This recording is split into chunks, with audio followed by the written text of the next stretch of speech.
I'm at Veramendi today, and here is their brand new resort pool that just opened. It has the water loungers.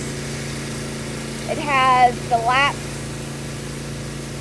pool in the back over there. Over here you have some area to just relax under the shade. You got your bathrooms with water fountains and a shower.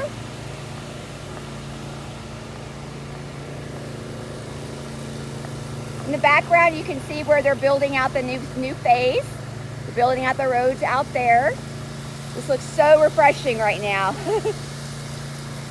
Beautiful pool. Wow. Lots of steps. I don't know if you can see all those steps right here.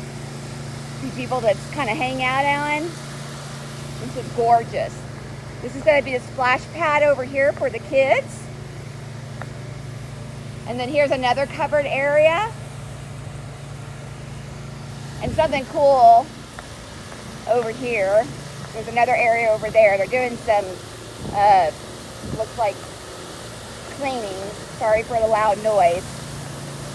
But over here, it's like an infinity pool. Really nice. With another lounge area. Very nice. And then as you enter,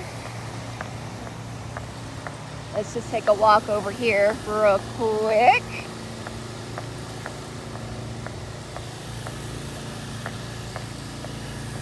Nice pool. So as you enter over here, they have grills. Covered area over here. And then they have their grill areas with a sink. So nice. Lounge chairs. And then a bar area over here. Great for parties. So let me know if you need more information about Veramendi. I'm here to help.